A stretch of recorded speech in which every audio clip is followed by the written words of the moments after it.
It's 8 o'clock. This is the UK Tonight. Coming up, the government insists that local inquiries into grooming gangs will go ahead. It comes amid accusations the plans were being watered down. The Home Secretary blamed that on party political misinformation. And the Prime Minister says more inquiries could be announced. Tonight, as ministers brief MPs to try to calm unrest on the Labour benches, I'll speak to the UK's former lead police officer on child sex abuse. Also ahead, we'll meet a woman who is on a mission to give carpets to families in social housing. It might sound surprising, but virtually all councils in England ask tenants to rip up floor coverings when they leave a property for hygiene reasons. It means the next resident faces living with cold concrete floors or wooden boards, and around 100,000 tonnes of carpet goes into landfill every year. Plus, Italian royal tree. The king jokes about his health as he plants a sapling at the British Embassy on the final day of the royal visit to Rome. And tonight we'll meet the American student adopted by hundreds of Southend football fans after getting on the wrong tourist boat on the Thames. All that's come and much more here on the UK Tonight.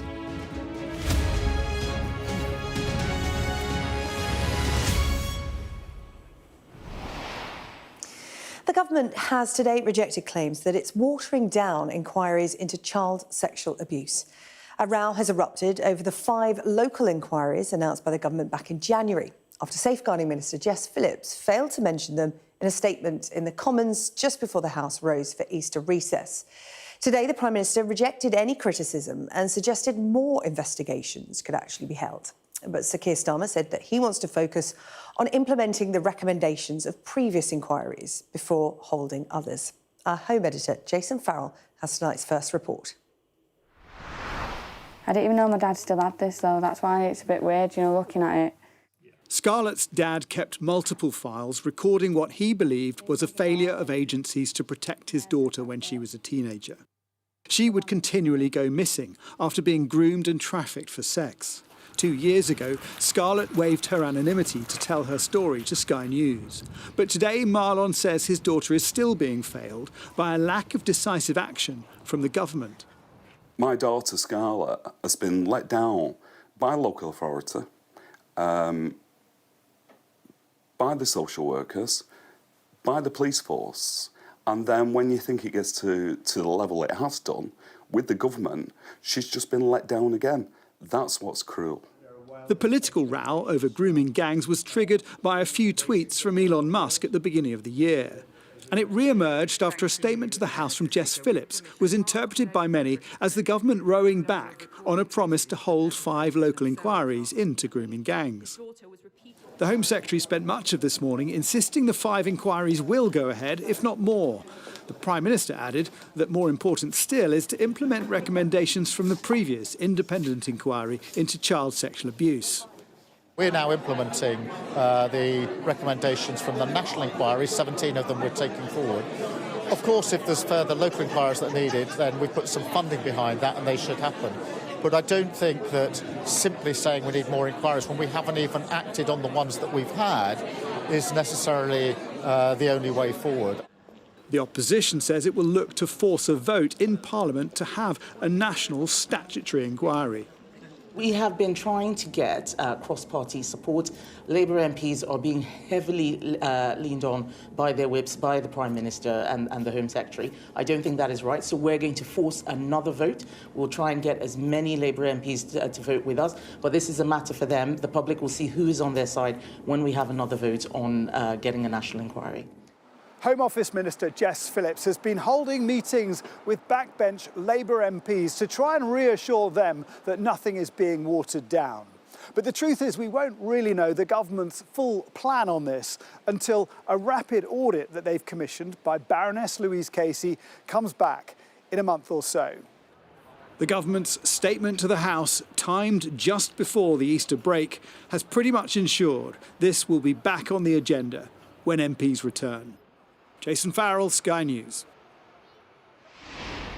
Let's bring in our chief political correspondent, John Craig, who is in Westminster for us tonight. And John, a lot of anger that this important issue is being used as a political football. Well, it's certainly been seized upon by the Conservative leader, as we've heard, Kemi Badenoch, and indeed Nigel Farage of Reform UK and his colleagues. Yes, the Tories want to attack, Tories and Reform want to attack Labour on this. Some Tory MPs have claimed, and it's something that was also mentioned in an interview by Sir Trevor Phillips, the Sky News presenter, the claim being that the Labour Party is going soft on the grooming gangs because it doesn't want to offend Muslim voters in the local elections that are coming up. Now, that obviously is rejected by the government. But what has happened, as we heard in Jason's report, Jess Phillips, who has a long record as a defender of people who are victims of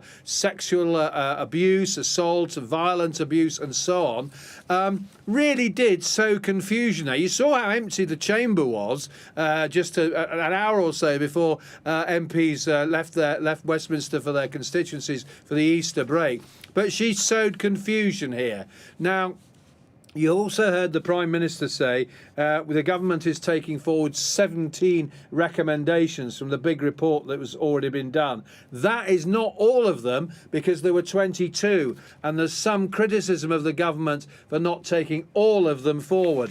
Now, the PM claims that he has got a good record on this. He said in his interview with Sky News today that he prosecuted, when he was Director of Public Prosecutions, the very first case that was brought in this area. So he said, I know this issue very well. And obviously, he said if there's evidence, more evidence, then the people should go to the police. Now, his central argument, as we heard in Jason's report, of course, is that there have been plenty of inquiries and plenty of recommendations made already. And Labour MPs will also criticise Kemi Badenoch, who, as well as being a business minister, was in fact Women and Equalities Minister, for not dealing with this when she was in the cabinet. Having said that, of course, Labour are now on the defensive on this, and you could say that you could argue that Jess Phillips has sowed the confusion and really given the opposition the chance to attack Labour on this. But as we've heard, the Home Secretary and the Prime Minister are fighting back. As for a vote in Parliament on this, well, that is highly unlikely until after those local elections, which are on May the 1st. Thank you, John Craig, reporting from Westminster there. Earlier today, I spoke to the former National Police Chiefs Council lead for Child Protection, Simon Bailey, and I started my conversation with him by asking what he made of claims that the government had watered down their response to the grooming gang scandal. I'm disappointed that once again, a very serious issue of child sexual abuse has become a political football, and it shouldn't be a political football. We've had an 8-year national inquiry led by Professor Alexis Jay that's made a number of really important recommendations, and the government is now in the process of delivering a plan to see those recommendations delivered. The Home Secretary announced a review by Dame Louise Casey and an audit into what is taking place around the country into these grooming gangs. I've spoken to Baroness Casey, and I'm aware of the really important work that she is doing. And far from a dilution of the government's response, I welcome today the announcement that a further £5 million or £5 million is going to be committed to improving the response. And that, most importantly, is what victim survivors want to hear and want to know more than anything. They want to see action being taken to improve the response, and this money should be used to go and deliver that in those local areas. Yeah, you're right. This should be about survivors, not political point scoring, because Reform, the Conservatives, are still calling for a full statutory inquiry, something the Labour government said wasn't needed. Instead, it needed to be dealt with at a local level. You're confident this is the right way to go about it? I have now read, when I was a member of the National Safeguarding Practice Review Panel, probably 400 reviews of children suffering serious harm through abuse and neglect, and some of those involved organised and networked abuse. Safeguarding partners know what has got to be done to improve the response. We don't need another national inquiry. We don't need further reviews. We don't need millions of pounds being spent. We know what's got to be done. The investment that's been announced today should go some way for local areas to bid, to get local initiatives off the ground to make a difference. Are you confident enough is being done? This is one of the issues, grooming gangs, particularly when it comes to grooming gangs that involved Asian men, has become a really toxic issue. And there are accusations of a lack of professional curiosity by authorities involved in these areas where it was happening because of cultural sensitivities. Nobody wanted to be seen as racist. And there is always a call online, particularly, why aren't people talking more about grooming gangs? What do you think the proportionate response is? Because just looking at my notes ahead of this interview, you've pointed out this particular model of abuse that's become such a political and toxic issue accounts for less than 3% of the recorded child sexual abuse that is occurring in the UK. So I have a very straightforward answer to that question. Nobody wants to see children being sexually exploited or sexually abused. And frankly, we have a duty as a society and the partners that are responsible for improving safeguarding arrangements to make sure that all children are safe and are not abused in whatever format that might take. This particular model has garnered a lot of political attention and a lot of focus has been made or is on it. But what I do know is that there is an absolute commitment from the Safeguarding Minister. I was with her very recently. And there's absolutely no doubt in my mind at all that Minister Phillips is committed to making significant change.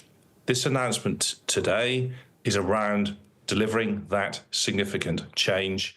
And important to point out as well, when grooming gangs aren't being talked about, whether it is on the news or, on other parts of the media or by politicians, it doesn't mean that the work isn't happening. Inquiries, prosecutions in this area are particularly sensitive, not just because of the survivors and the victims themselves bravely coming forward, but the information needs to be protected. And by that, I mean not putting it out in the public domain regularly in order to be effective and legally watertight if people are going to be held accountable. And we have seen, since Alexis Jay original review of Rotherham in 2014, we have seen prosecutions, successful prosecutions up and down the country. And I saw, as 8 years as the National Policing Lead, a step change in how the police service responded to allegations of this form of abuse, how partners have now started to step up as well and are now starting to look at how they deal with it. But whilst there is a significant focus on the Home Office and what the Home Office is doing to improve the response, we mustn't lose sight of the fact that if we are truly going to make a difference here, it has to be a cross-government response. The Department for Education, the Department for Health and Social Care, Department for Science, Industry and Technology all have a role to play in making sure that children can lead a happy, confident, formative years and not be at risk of being abused. And that's the only way that we are truly going to tackle whatever form of child sexual abuse young people are being exposed to. A final question, if I may. We tend to talk about the child grooming scandal as in an historic sense, as historic crimes. And there were a number of recommendations, but child grooming is still happening today. I just wonder, you were responsible for the police response to the review, and you know those recommendations inside out. How better equipped is the UK to deal with grooming gangs in 2025? Look, we are in a very, very different place to where we were 11 years ago. There is no doubt about it. But that doesn't mean that we can't do more, that partnership working can't still be improved, and we can't do more to protect children in these awful circumstances. And more on that story on our website, skynews.com. Now, the family of a man fatally stabbed 6 years ago are calling for his killer's health service reports to be made public after he was detained under the Mental Health Act. David Fleet was suffering from psychosis when he attacked Lewis Stone in Wales in 2019, having been released from a secure psychiatric unit just 10 days earlier. Our health correspondent Alexis Jay has been speaking to Mr. Stone's family. He was the heartbeat of the family. He was everybody's rock. Mum was she's lost without him. He was her world. Lewis Stone was where he loved being most, the remote town of Borth on the Welsh coast. He was on his daily pre-breakfast walk with his beloved dog Jock. But Lewis never came home. He had been stabbed multiple times and left to die. We had 3 months of hospital visits. He's going to make it, he's not going to make it. Emotional roller coaster. And then, yeah, in May, he couldn't fight anymore. He'd done all he could do. Sorry. And, yeah, we lost him.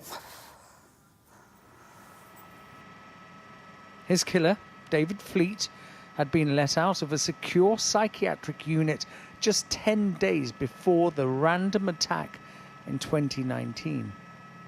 The judge said Lewis had been in the wrong place at the wrong time. But his grief-stricken family disagrees. I just want somebody to say, yes, we messed up. We're sorry, it doesn't change things, but we're sorry. We've had none of that. Mum's had nothing, no support. She's had nothing. And, yeah, that's all we want, an admission, somebody to take accountability. Lewis's family wants an internal report into Fleet's care to be released.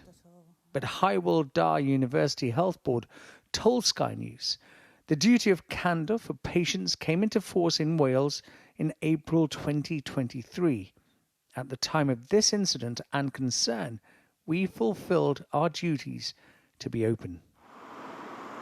In February, victims' families in Nottingham won their fight for an NHS review into the care of triple killer Valdo Callicane to be made public. It exposed a catalogue of errors and systemic failings. Legal advisor and former NHS lawyer Rad Seeger helped to make that report public.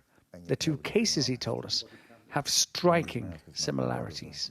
It's no good them marking their own homework in private, where journalists or lawyers or families don't get to scrutinize these things, because we see that these things keep happening over and over and over again. David Fleet has been sectioned under the Mental Health Act after admitting manslaughter with diminished responsibility. Lewis's family fear lessons are not being learned, and until they are, more families will suffer. The thought of anybody going through what we've gone through. Because your nightmare isn't over. No.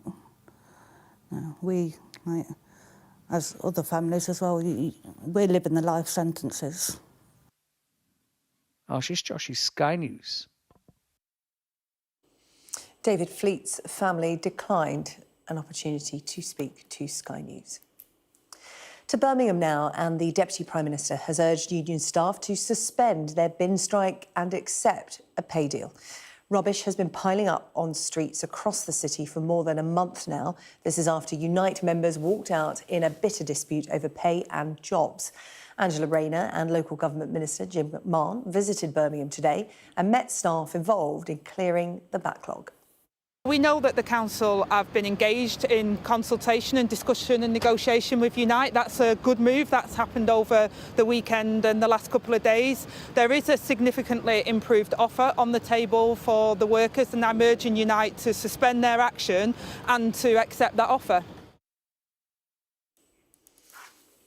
A senior figure in Greenpeace UK and 5 other activists have been arrested after pouring 300 litres of red dye into a pond outside the US Embassy in London. The group said the protest was to highlight the death and devastation caused in Gaza, as they called on the US to stop the sale of weapons, ammunition and military hardware to Israel. Given it is Greenpeace, you won't be too surprised to hear that we're told that the dye was non-toxic and biodegradable. Now, the King and Queen have left Italy after a 4-day state visit. As their final engagement, Charles and Camilla were greeted by the Italian president, where the King inspected at the airport a small guard of honour. Before that, the King planted a tree. This was in the gardens of Villa Volkonski, the official residence of the British ambassador in Italy. After giving the sapling a start in life, Charles made a joke about his health to the members of the embassy who had gathered there to greet him. Well, I do hope I shall live long enough to see a little bit of growth in the tree. Anyway, thank you all so much for all your help. Marvellous.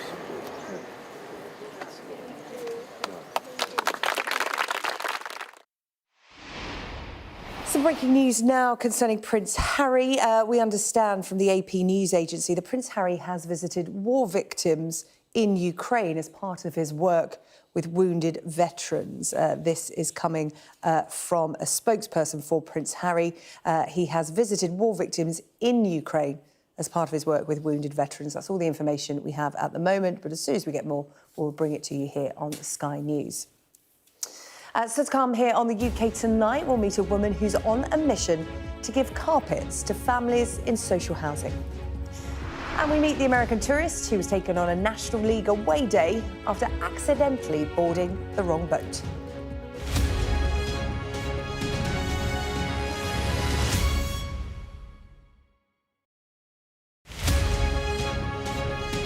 In the last 5 years, more than 13,000 farmers have left agriculture in the UK. Is it going to be viable for the future? No farmers, no food! The frustration, the anger, the fact that so many of them are at risk of going bust has now become too much. You've got to keep hope because one day it's going to be okay. I'm Dan Whitehead, Sky News' West of England and Wales correspondent. It's scary what's happening in the country. It's the illegal migrants that we don't want here. How difficult is this to police tonight? Off the scale. Having the police speak to us so starkly right in the middle of the riot showed just how serious the situation was. The water on board the barge contaminated with Legionella bacteria, an outbreak that was first revealed by Sky News. There have been questions for months over whether the support offered to asylum seekers on the Bivvy is sufficient. A cruel place to put human beings. From busy cities to rural communities, we spend every day reporting on how big decisions impact real people. The last smoke and steam rises into the sky above Blast Furnace 4. Today is a day in history in Talbot. The closure means more than 2,000 job losses. It just seems madness. It is a highly contagious infection. South West Water did apologise again. This is the Revenge Porn Helpline. They're helping terrified victims. You've been a victim of a very common type of online crime known as sextortion. We're making things better for people. Stonehenge became the latest victim of Just Stop Oil. Now I can say I've been to the Orange Stonehenge. Sky News, get the full story first, free, wherever you get your news. We're rolling. Welcome to the world. Our new podcast, starting now. It's very exciting. Every week, we'll be reporting from the world's trouble spots. We get to hold those in positions of power accountable, and we get to ask the questions that the audience, the listeners, want to know about. And that's why it is so important that people tune in, come along for the road, come along for the journey. It'll be fun. Now, this may come as a surprise to you, but in councils across England, it has become standard practice to demand that social housing tenants remove all floor coverings when they vacate a property. It means that new residents face moving into a home with bare concrete floors or wooden floorboards, and it's contributing to more than 100,000 tonnes of carpet going to landfill every year. Wales has passed a law ensuring all social housing does come with flooring included. But for now, in England, ordinary people are stepping up to fulfil what feels like a basic right. People like Paya Honey, who has set up a community interest company, No Floor, No More, to help those in her area. I went to spend the day with her in St Albans. So, Pia, talk us through what we've got here, because this is just a fraction of the donations you have coming into you. This is the tip of the iceberg. We've got a big warehouse.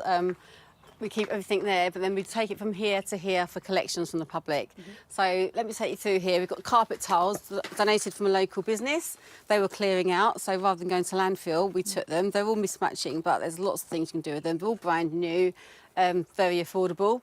Carpet rugs, carpet offcuts that you can use for a rug. So if you have bare floorboards or concrete, obviously a brand new offcut or a pre-loved offcut is temporary. You just lay it down. It's just more cosier.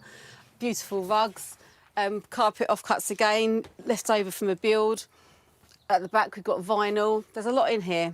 So yeah, something for everyone. And if you don't have any money, most of this section is £5, £10, or even free. What was it you discovered in terms of what was happening with the housing associations and the tenants? They were walking into their new home. Yep. They're walking into their new home. What were they finding? Very often when they are shown the properties, it's got flooring, and they'll say, can I keep it? And they'll say yes. But when they actually do come to find it, when they do receive the keys, there's nothing at all. No carpets, no flooring. They say oftentimes they'll leave kitchen and bathroom wet areas, but that's not happening either. So there's nothing at all. They start from scratch. There's nothing at all. It's all taken out.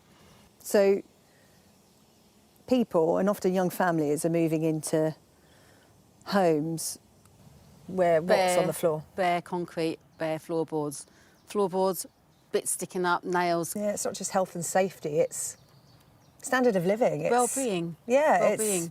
You want a home that has flooring. It's a basic. It's a basic necessity. And trying to keep a house warm when you've got concrete on the floor. Some tenants are finding that if they are putting in carpets, part of their contract with the local housing association is they have to rip up the good carpets and the floorings when they go, and if they don't, they'll be charged. They get fined over £1,000 for the association to take them out, which just doesn't make any sense. You're self-funding, and when I say self-funding, you're relying on savings. You're not able to work. This is your full-time job. You're not getting a wage. I've got 2 ladies that help me with admin. I've got acres removals that help me with collections when they've got quiet days.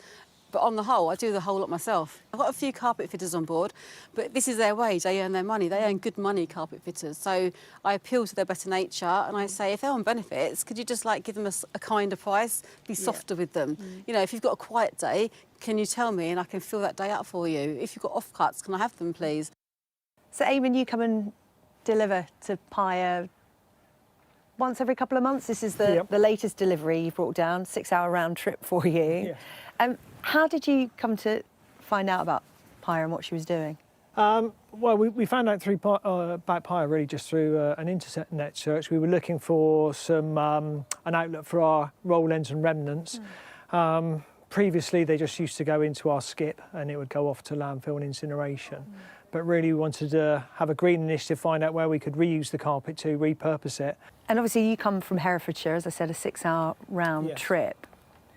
There's nobody like Pia in your area, because presumably if that setup was near you locally, that would happen. And I'm thinking, you know, you're a big carpet distributor, big company, of which there are many up and down the UK, all with, I would imagine, much more than this small sample we see here to get rid of every year. Yeah, I mean, Pia's shown that it's possible, you know, to set up these sorts of hubs around the country would be amazing. The amount of carpet that goes to landfill and onto incineration in this country is just crazy, just the amounts that go in there. So I think what Pia's shown is that there are people out there who are willing to take the carpet, have flooring, and make their house a home, really, and that's what it's all about. The stories that she tells of carpet going into children's bedrooms, not had them before, it's just heartwarming. So for us, it's as I say, it's a win-win situation to come down and help support her. So Sophie, this is your new family home. You've only been in a couple of weeks. Talk to me about how you found the house when you and your kids moved in. When I moved in, I was a bit shocked about all the flooring, having no flooring. It took me a long time in my previous property to get flooring, so I was on the verges of turning down the property.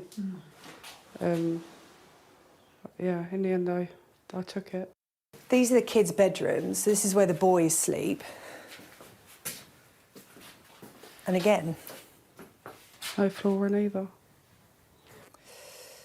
How do the boys feel about it? They just want a bedroom that they never had before. So to come to a bigger house, it would be nice for them to have flooring. Because presumably it gets quite cold in here with no carpet. It does, and it's very echoey as well. Yeah.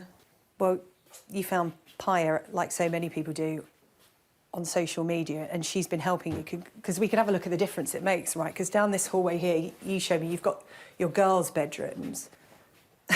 You instantly walk in and feel the difference.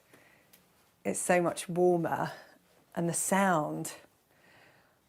It transforms the room. What was it like for your little girls? Because Well, how old loved are they?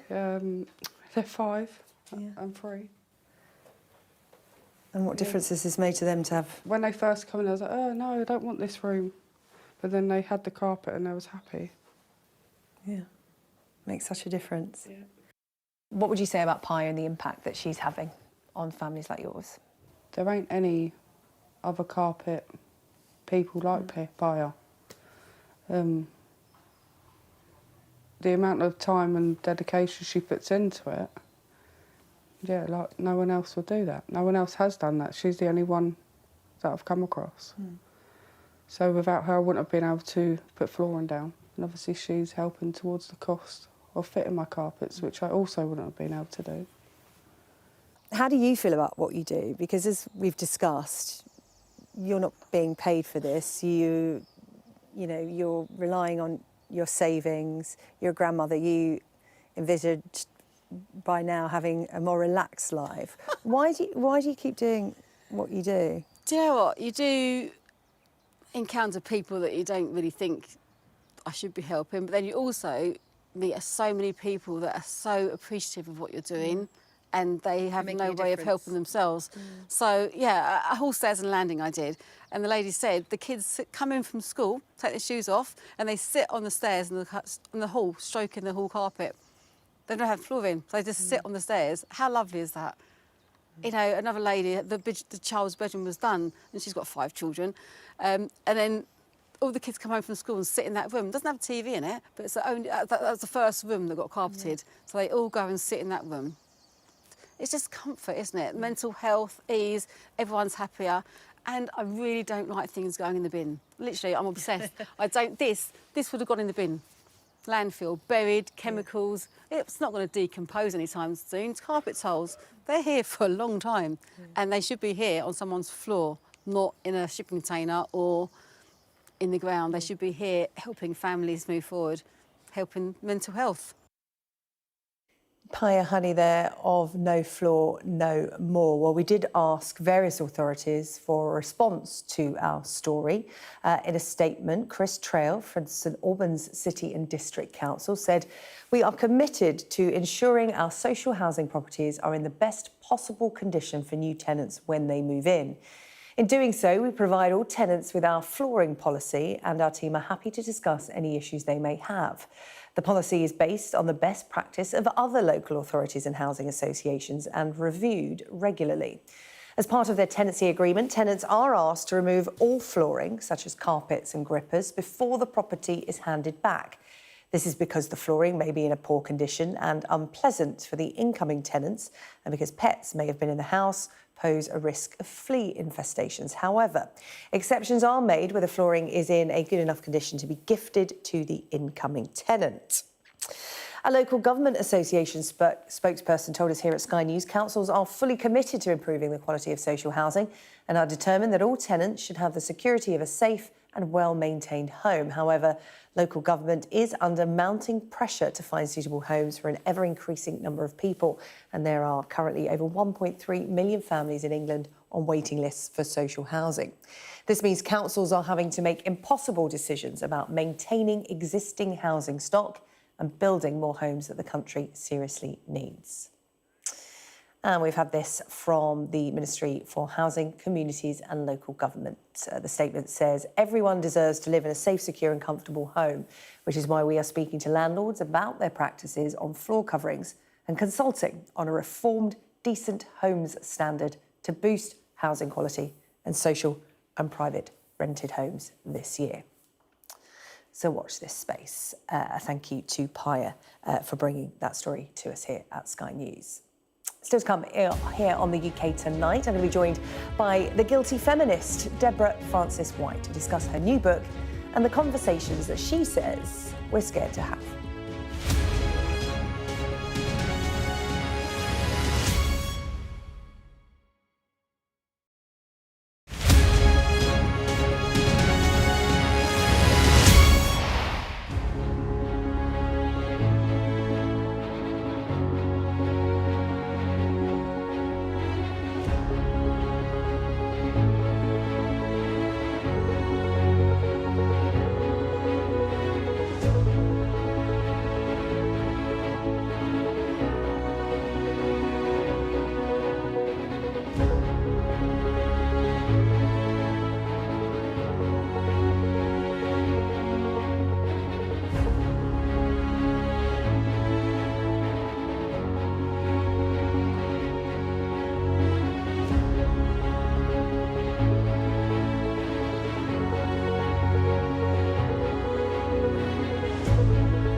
Let's just bring you a bit more information on some breaking news I told you about earlier involving Prince Harry. Prince Harry visiting Ukraine today, an unannounced visit to the country as part of his ongoing work with wounded veterans.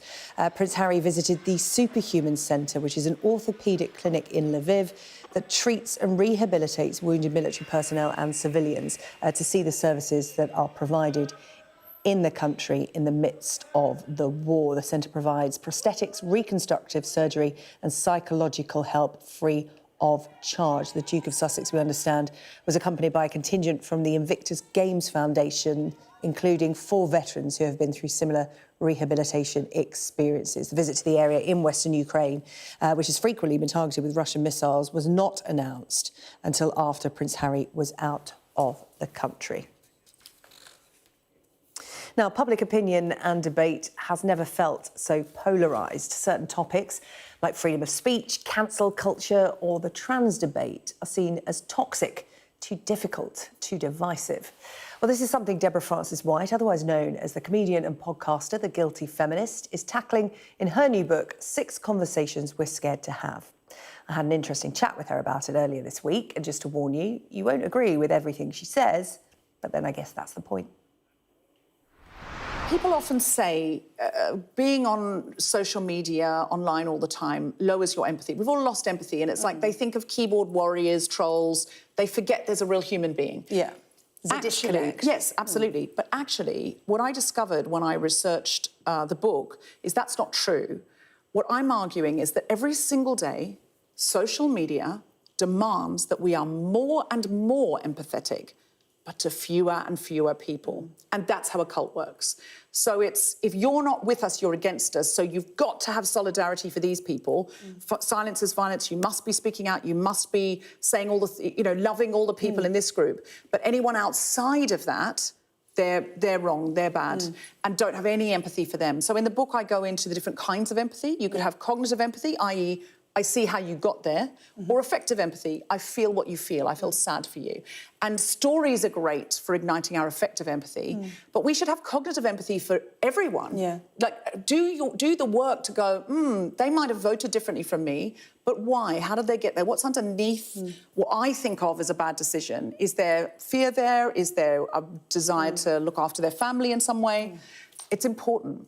It's about asking questions, but there is that fear that if you ask the wrong question, that you could get cancelled or you could get backlash. And cancel culture is another one of the conversations you talk about in this book.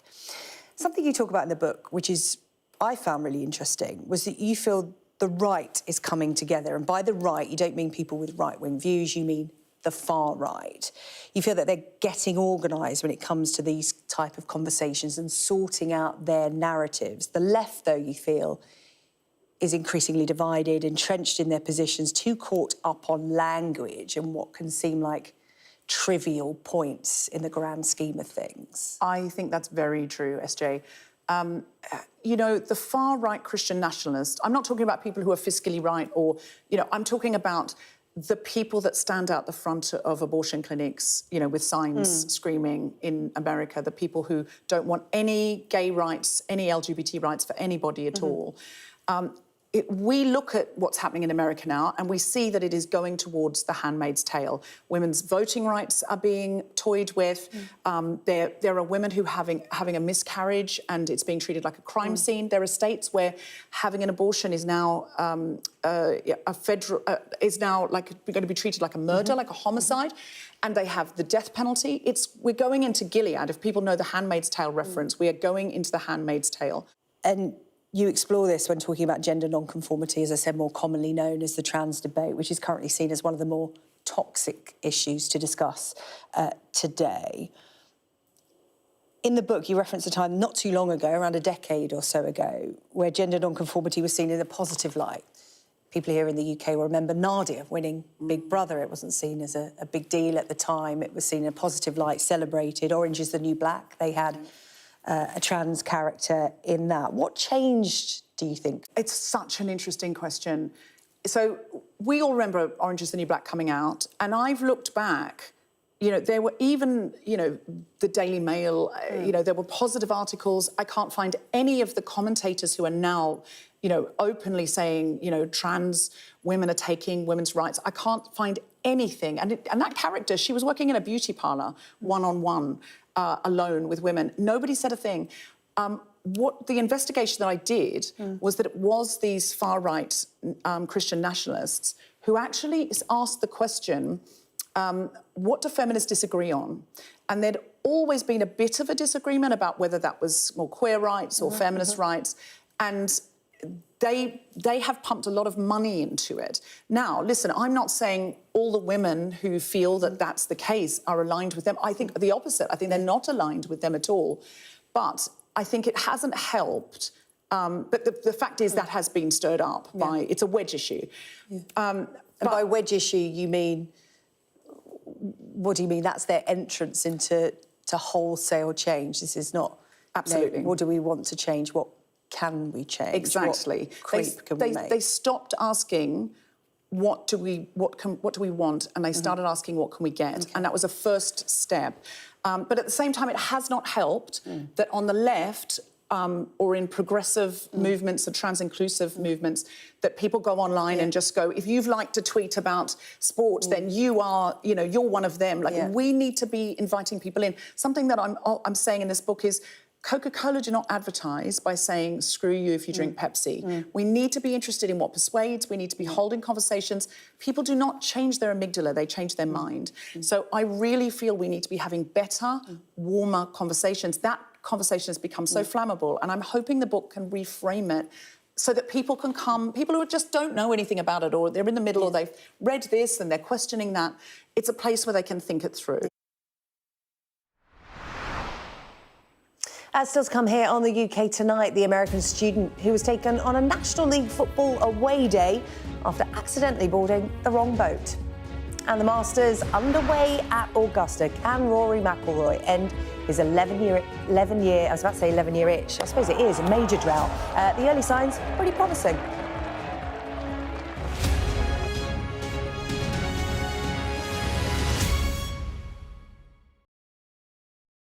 I'm Deborah Haynes, Sky Security and Defence Editor. The reality of life under Russian fire. People don't want to leave, even though help is here to evacuate them. They say they want to sort out their belongings first. It's absolute chaos. Fire, shouts the commander. There's a dash to safety as Russian drones will be trying to find this position. We've now got to wait inside the shelter to see if there is incoming. I've been covering Russia's full-scale war since it began, witnessing the terror and the trauma. When rockets fall, I try to hide my head under my toys. Illustrating Ukraine's lost childhood, hopes and dreams framed by war. Conflict in the Middle East is another major focus. An incredibly dangerous moment. We saw the missiles streaking across the sky. We saw the intercept going up, and then we saw the explosions when the intercepts were successful. With global threats rising, I also explored defence and security in the UK and across NATO. This US aircraft carrier is operating in European waters in a deliberate show of force. This is routine training for NATO. But should Russia's war with Ukraine escalate significantly, pilots like these could be called upon to go into combat for real. Tucked away in the National Archives are some of the UK's old defence plans. The scale of this bunker underlines how seriously governments took the threat of nuclear attack and global conflict. Should allies listen to Vladimir Putin's sabre-rattling? No, they shouldn't, and they don't. Sky News, the full story first. The Premier League run-in is live on NBC and Peacock with the final sprint for European qualification. That is massive! Saturday, it's North versus West in a London showdown. Arsenal secured bragging rights in the first meeting. Superstar for Arsenal. But Brentford are looking to make European history. This is the Premier League run-in, live on NBC and streaming on Peacock.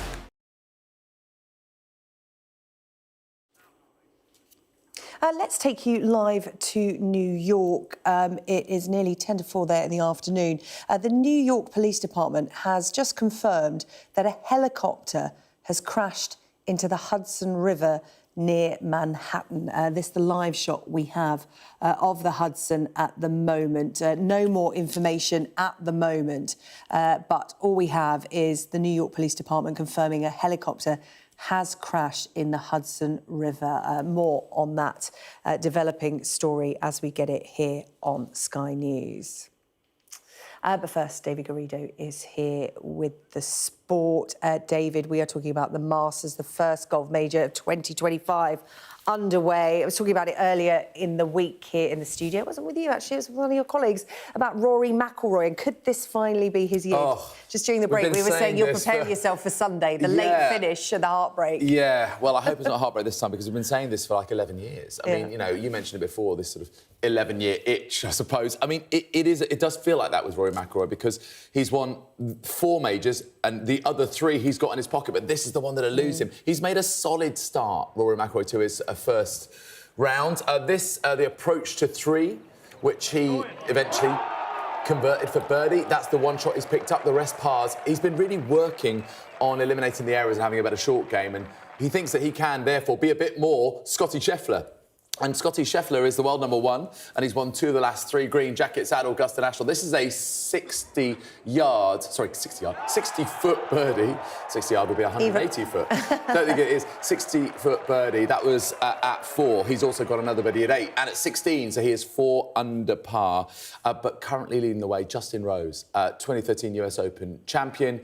And Justin's just got a great temperament, you know, he's an experienced player. So this was him also birdieing at 2. He had 6 birdies in his round, so he is top of the shop right now after 10 holes. Amen Corman coming up, though, that's the toughest part. Still early, still early. Still early stages. So that's the golf, but there is still plenty to talk about in terms of live European football with 3 British sides in action tonight. Staying connected is vital for business. Sky Business sponsors this report.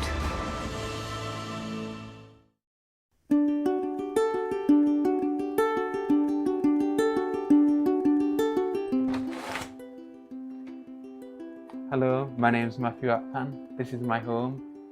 You want to come inside? I've got 2 Guinness World Records, but I've broken 3. The first one I did was dressing up as John Cena. I had to run the full marathon dressed in that costume, which is what gave me the world record of running the fastest marathon dressed as a professional wrestler. I was able to do that again for the half marathon. So the first one was at York, and then the second one was at Leeds half marathon in 2021 and 2022 respectively. We were all in COVID times when we all lost people. In particular, in my situation, I lost my grandma, and my dad unfortunately passed away from kidney failure in January 2021. And as a tribute to him and to everyone sort of like who had lost something, I wanted to sort of like do something to commemorate him. And that started by me choosing the Guinness World Record as the professional wrestler. John Cena sending me.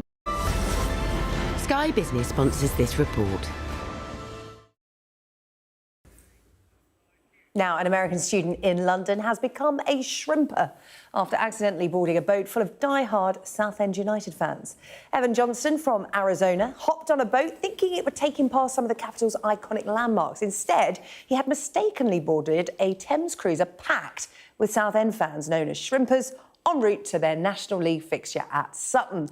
Well, they took the 21-year-old under their wing and showed him a true British cultural experience, a football away day. Well,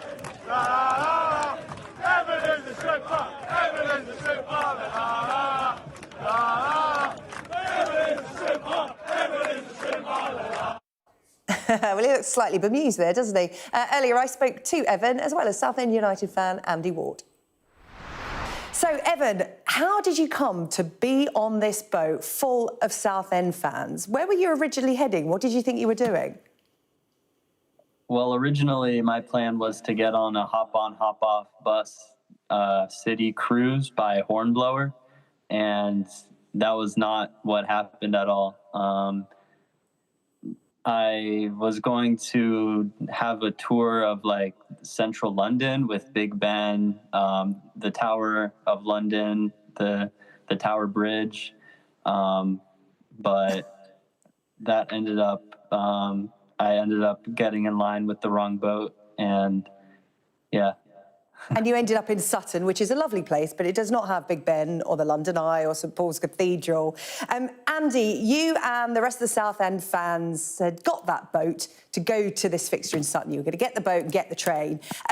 When did you first spot Evan? Because he looked a little bit out of place. He probably wasn't wearing a Southend Football Club shirt for a start. Yeah, correct. So basically, the 2 people who organised it, Stuart and Barney, they organised the boat trip. Stuart went down and just checked with the stewards just to make sure everything was okay. And they said, oh, there's actually a young lad on here who potentially might not be on here. But obviously, we had already set sail. So, Stuart got his young lad, Hayden, to come down, meet him, took him up to the rest of the boys. And I will say, the Southend younger lads were just amazing. So, Evan, they adopted you. I mean, this is you at your final destination because the boys ended up coming up to you and taking you under their wing and taking you to a game. What was that like? Had you heard of Southend United Football Club before? No, I'd never heard of it, and it was just unbelievable, unlike anything I'd ever experienced. I loved it. It was energetic, welcoming. And quite a few beers consumed as well on the boat, by the looks of it. A lot of singing. In fact, you got your own song, Evan is a Shrimper. Do you know what a shrimper is? I didn't at first. In fact, I thought they were saying stripper, but now I do. They were indeed saying shrimper, fortunately for everyone involved. Andy, explain what a shrimper is and any other, you know, essential bits of knowledge that Evan needs to know, because he's now an adopted fan, right? Yeah, so shrimpers is basically, it's just a shrimp seafood. So, yeah, but he'll find out this weekend because he's coming down, and I'll be taking him to Leon Sea, which has got the cockle sheds. So he's going to have the whole experience. I mean, Evan, you must be looking forward to that, because I understand when you actually got to the game with the lads at Sutton, you missed the first goal because you were at a burger van. Yeah, unfortunately, that was a core memory that I missed, but I'll be sure not to miss the first goal in the next game. Yeah, I mean, if you're going to adopt the full ethos, Southend till I die, you can't be at the burger van when they get a vital goal. Andy, just give us a taste, and Evan, of course, of what he's going to get when he goes to Roots Hall this weekend. Yeah, I think he's just going to have an amazing weekend. I think the supporters have really engaged with him. You know, at the end of the day, there was 150 people on that boat. Everyone looked out for him, and it's just spiralled, and it's gone right around the world. And it's, you know, I think everyone knows him. I think his nickname now at college and back in America is Shrimper, which is just crazy. Well, Evan, you're only here for 6 weeks as part of your studies. I would imagine a fair few of those weekends are going to be taken up by Southend United fixtures now, home and away, because they're not going to let you go. You are their famous American fan. I mean, who needs Tom Brady or, you know, the likes? You've got Evan Johnston from Arizona. Evan and Andy, both Southend fans, thank you so much for your time here on the UK Tonight. Thank you. Thank you so much. And good luck for the weekend. Thank you. A quick look at the weather now. The next couple of days, mainly fine and warm, but Sunday, cooler, more showery conditions. Most places looking clear this evening, but the northern and western Isles will be rather grey and windy. You can expect some drizzle there overnight, but it will be dry and clear elsewhere, with some patchy frost developing in the south. Some fog around, mainly for islands in the northwest and southeast of England. That fog lifting tomorrow morning to leave sunshine for most, but a few patches may linger near the Channel and western Irish coasts. Let's just reiterate that breaking news from earlier. These are the scenes live in New York this evening, this afternoon there. Police confirming, New York police, that a helicopter has crashed into the Hudson River. This has been confirmed in the last few moments by the New York Police Department. We'll keep you up to date with this story. The World is next with Gillian Joseph.